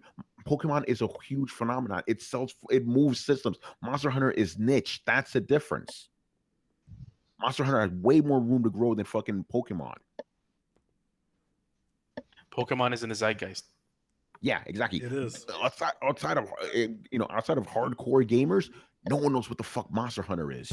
I mean, Pokemon's anime has been running longer than freaking SpongeBob, man. Yeah, come on now. Well, Everybody knows that's Pokemon. why I feel like more people would jump in on it. Like the fact I don't think what sold Monster Hunter is the fact that people were like, I haven't heard of this game. I think what sold it is I've heard of this game and now it's accessible to me and highly polished. I think the fact that it was in the zeitgeist is absolutely what helped it. It was more in the zeitgeist. Monster Hunter was not in the zeitgeist. Let's just be real. Everybody knew what Monster Hunter was. Nobody outside of hardcore gamers knew what the fuck Monster Hunter was. You think so? I know so. When I was talking to my friend about it, he thought I was talking about Monster Rancher the whole time. What? He didn't know what the fuck the game was, That's weird. Nobody knows what Monster Hunter is outside of hardcore gamers. Everybody knows what a fucking Pokemon is. Brett, if you rephrase your point of view to, I think Pokemon has a chance to grow their audience from people who haven't played it. I think you would make a better point. But since you mentioned people who already like Pokemon, they're just waiting for the right Pokemon game. That's where Tony disagrees, and I agree. Okay. Maybe I'm phrasing it wrong then. It's not that there are a bunch of Pokemon fans who haven't played a Pokemon game. There are a bunch of people who are aware of Pokemon on the periphery, who are mildly interested. They're not going to go out and buy a 3DS for that shit. So Pokemon has a chance to increase its user base, I guess is probably the best way to put it, because I do feel that there are people straddling the line. I'm one of those people. I don't really give a shit enough of a shit about Pokemon to buy a Game Boy just for that motherfucker. It's the exact same position I was in with Monster. I'd be like, oh, I heard of that game. Sounds interesting. I'm not gonna go out and buy a DS for that shit though. Play, especially because a DS, in my opinion, is already a dated, system. It's like I want to sit on my couch and play this shit. I don't want to, I don't want to unnecessarily play it on the go. I'd like the opportunity to play it on the go, but for the most part, I'm not gonna come home, sit on my couch, and bust out my DS. So I just see a lot of parallels. Yeah, I don't really see the parallels, but what can you say? I think that's gonna do. By the way, thank you guys for the fucking awesome discussions here, because this is gonna be a short ass show. So and I'm thinking you guys specifically in this room right here. Good shit. Okay, so yeah, that's gonna wrap it up for us. So we'll be back on Thursday. You already know how that goes, man. As for going back to Monster Hunter, we're going to stream it again this week, and that's gonna tell us if we're gonna keep on streaming it further, because the numbers literally dropped off by half. We don't know if Black Panther had anything to do with this, so we're gonna try one more week, and maybe you guys are just sick of us playing the game, and we'll come back to it later on. Because obviously there had to come a point where we would stop streaming the game. But the reason I think I told you guys this off air, I'll say it on air now. The reason I wanted to milk this game as much as possible is because this was the rare opportunity where most of us on Throwdown, as a matter of fact, all the guys that are in this room right now are playing this game a lot. That rarely happens. So I'm like, we got to just stream the fuck out of this. And we were doing really well with that, but numbers dropped off for whatever reason. We're going to try one more time. Obviously not going to stop us from playing individually, but we'll see what happens. So we got one more week of Monster Hunter. Numbers pick back up. We'll keep on doing it, So yeah, that's going to do it for us. So thank you for watching and listening. Leave us the questions in the comment section of this episode here on YouTube or over on the Coalition. We'll answer them on next week's show. Subscribe to Throwdown on SoundCloud, iTunes, and YouTube. Follow us on Twitch, Mixer, Twitter, and Facebook at Throwdown Show. Links are located in the description below. Once again, our show is Tony Polanco. It's shown by Emilio Lopez. I'll see you later, guys. Chris Seeley. Hey, take care, everyone. Carlos Romero. Have the day off tomorrow. Thank you. And Brett Murdoch. I don't have the day off. You're freelance, so it's freelance, baby. Yep. All right, man. Later. Later, guys. Deuces. Peace.